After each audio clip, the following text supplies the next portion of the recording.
Yun, so ready na ako sa date namin ni Georgia. And, okay ba? So, malinis na, di ba?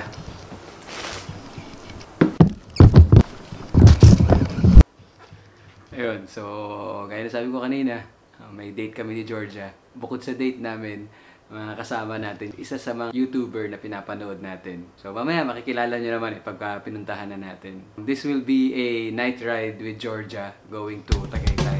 So kasama natin yung grupo ni...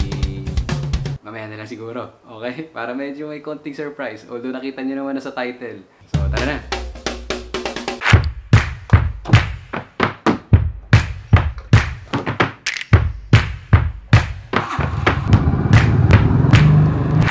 Yun o! Tara na! Mukhang ang pangit ng panahon ah. Mukhang uulan pa ata. So ito, papunta na ako sa meeting place, Shell Ortigas. Sana umabot tayo. 4 o'clock ang alis. Past 3:30 na.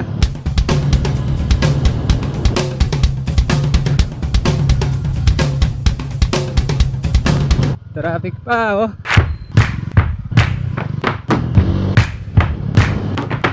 So hopefully when we reach Ortigas hindi traffic para makaabot tayo. Kung hindi, pabiyahe tayo hanggang sa dinner. O hindi tayo sigurado kung natuloy ba, ano, kasi walang advice. So ganun na nga, sana umabot tayo. Dito na rin naman tayo sa may Broadway. Didiretsuhin lang natin ito, talabas tayo ng Green Hills. Tapos yung dire-diretso hanggang tawid may Ortigas. Pagkatawid ng Ortigas, nandun sa may bandang right yung Shell. Excited na rin ako. Ito yung pangalawang grupo na masasamahan ko. Although ito hindi naman talaga itong fixed group. Impromptu lang to ni Bossing. Hopefully, maging maayos and maging safe naman yung lakad natin. First time ni Georgia makakarating sa Tagaytay. And syempre with yung pinapanood lang dati natin na YouTuber. Isa siya sa mga sinubaybayan natin bago tayo totally kumuha nitong classic motorcycle natin. Kaso problema natin yung weather guys. Parang uulan eh. Meron naman akong dalang raincoat dito. At the same time, dala natin yung backpack. Susubukan natin yung reliability nitong backpack. Yan o, traffic o. Patay ka, Diyos mio. Ito o, sana abot tayo. Ito naman siguro, once makatawid tayo dito, dire-diretso na ulit. Ito yung maganda dito sa may San Juan, diba? Priority nila yung motorcycle and yung bike. Sobra. Dito ka matutuwa sa may San Juan sa ginawa nila. So sana nga gayahin to dun sa buong EDSA eh. Kung mapapansin nyo yung buong EDSA guys, diba nung nag-install ng barrier doon, merong kakaunting tawag nun, parang alanganin na lugar na malapit dun sa may barrier, nakasya yung motorsiklo. Makikita mo yung guhit eh. So ako lang ha, kung ako lang ang tatanungin, siguro sana yun maganda nang pwedeng ibigay sa motorcycle yon. Katulad dito sa ginagawa sa may San Juan, makikita nyo pag nadaan tayo, talagang hindi dinadaanan ng mga private vehicle yon. Exclusively for motorcycle. Tapos meron din silang for bicycle dito sa may right side nun. Ito, papakita ko sa inyo kasi ilang beses na rin naman tayo nakataan dito. Sana ganun sa ibang lugar. And hindi natin maaalis na meron pa rin medyo nagpapasaway or mga kamote na 4 wheels. Siyempre nagmamadali rin sila, hindi natin masisi. Pero hanggat maaari sana exclusive talaga yon for motorcycle. Eto na.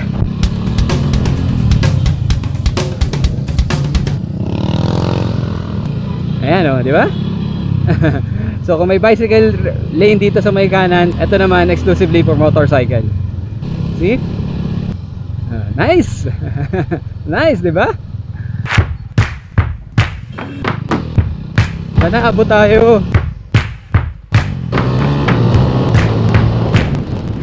Naabot naman tayo siguro. Hindi ko alam kung nag-EDSA tayo, eh ganito rin ba kabilis yung biyahe natin. So malapit na to guys, pagtawid natin dito, konting-konti na lang, makikita na natin sila. Kung makikita natin sila. Yun ang tanong.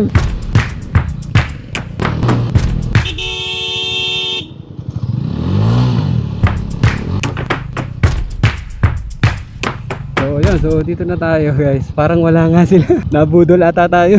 O late na tayo. Baka naman late na tayo. Sir, kanina may grupo ba dito? Ah, wala. Hello, nasaan ka? Nandiyan ka lang sa inyo? Hindi ko alam kung natuloy sila eh. O ano eh. parang na-late ata ako, kakarating-rating ko lang dito sa Shell eh. So mali pala, meet up. Sayang, nakahabol sana ako. Kung nagbabasa ako ng tama, bad trip. Andun pala yung meet up sa may Chende, sa may Shell dun. Ewan ko kung makaabot pa tayo guys ha. Subukan na lang natin, best effort. Gusto ko rin talaga makasama eh. Hindi tayo nagbasa eh. Reset.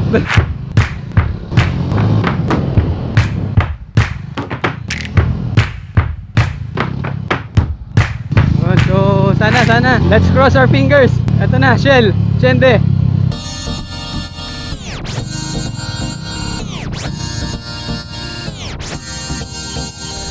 Abot boss. Okay ka na? Okay na. Sure ka na? Pwede. Okay, so kami. Wala ya? Yun, mabot tayo. Woo! Saktong-sakto, just in time. Paano setup natin? May naka-like, may naka-Vespa, and naka-RC250 like us. Ganda, ganda. First time ko lang din nakita yung motor ni Brian, ni Mr. Brian Chang. Yung laging kasama ni Mr. Kalakal. Napakababa pala nung RC nun. Grabe. So ako yung huli. So dyan lang kayo guys, samahan nyo lang ako sa magiging ride namin. Alright? Swabing takbuhan lang naman to. Mr. Kalakal is the one who's leading the way. So susunod lang tayo. Mukhang di man tayo maiiwan.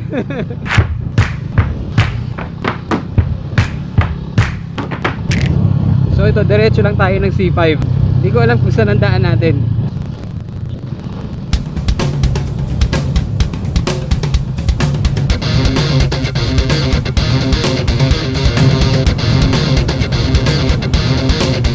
So itong nasa gilid ko, nasa kanan ko, right ko, ayan si Sir Like.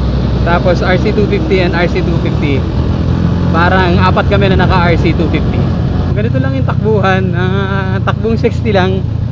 Relax lang talaga. Ewan ko kung bibira sila mamaya. Malalaman natin. Pero I don't think so. So para walang iwanan, di ba? Ayun, nakisama yung panahon, no? Umabot. Tayong parayo. Masyadong mababa yung clutch ko ngayon eh. Siguro pag may time i-adjust natin mamaya. So ito na, so mukhang lalabas kami ng bikutan nito. Pa-multinational, tapos siguro, ewan ko ha. Kung hindi ako sure. Sa sunod lang tayo.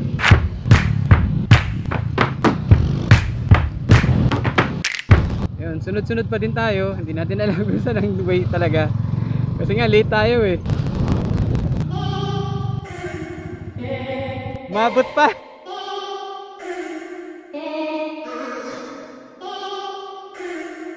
Nakita ko din yung motor niya boss ha. Lagi lang sa video ni Mr. Kalakal ko nakikita. Ang baba pala talaga. Jason nag-lower niya eh. Si Jason, magpapalit ka raw gulong. Pero hindi na ako nag-oversize din eh. Nag-138 lang din nakagano. Ito na yun. So stop over lang muna kami dito sa may Shell going to Alabang na. Ito sila oh. Ayan yung grupo. And Max ni Mr. Kalakal. Ayan si Mr. Kalakal. Kausap si Brian. Kasama pa rin natin si Georgia. Ito na yung motor ni Brian. Yung lagi natin nakikita sa video. Baba pala sobra. Yun o. So may hinihintay lang kami. Tapos alis na rin kami. Ayan o. Dilim eh. Pero dito na kami sa may Hacienda. Stop over lang. Yossi break lang muna sila. So hindi naman tayo nag-yossi kaya yun.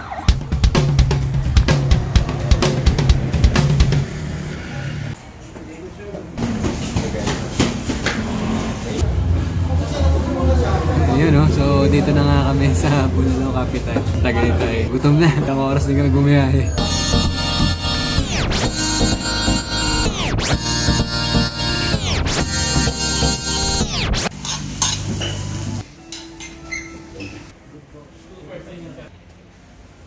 Okay, this is it, guys.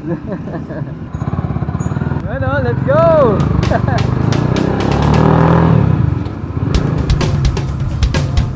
Tapos lang ng dinner, late dinner na kami guys. So ikot na lang muna. Meron kaming kasama na taga dito talaga, mismo sa Tagaytay. So kanina hindi na ako nakapag-video kasi naging problema na naman natin yung sa memory card natin.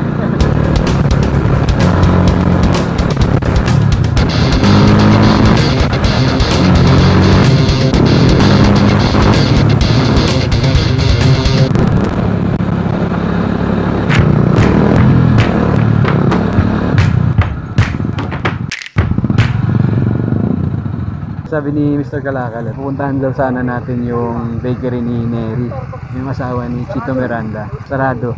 Eto na, dito tayo sa may pinakataas. Dinala ko lang kayo dito para masabi natin nakarating na dulo.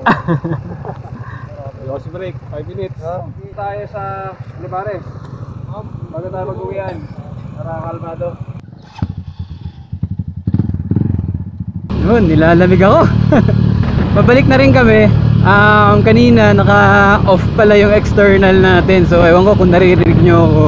Magko-coffee lang saglit para hindi intokin yung mga kasama natin. Kasi ako naman hindi naman ako nagko-coffee. So dito kami sa 7-Eleven guys. Ayan. So sarado guys.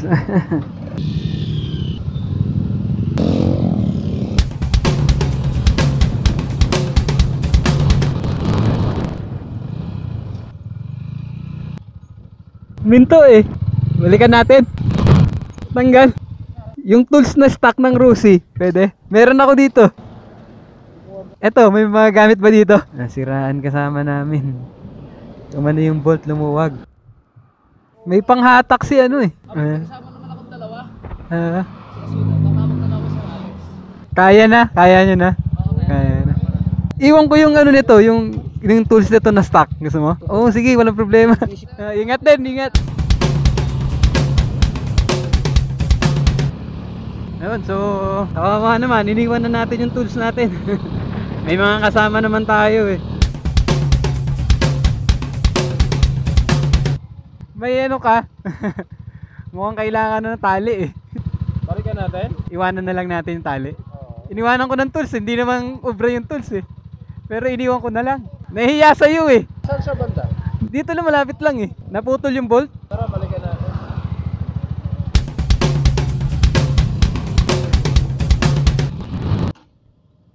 Atake na lang talaga.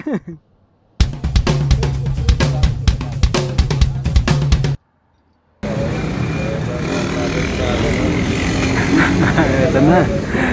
Ito, alabang na kami. So, anong oras na kami? Kasi nasiraan yung kasama namin isa. Kaya, yun, ngayon lang kami makakabalik. Ito. Friday, bro, pwede ka din. Paralan riders.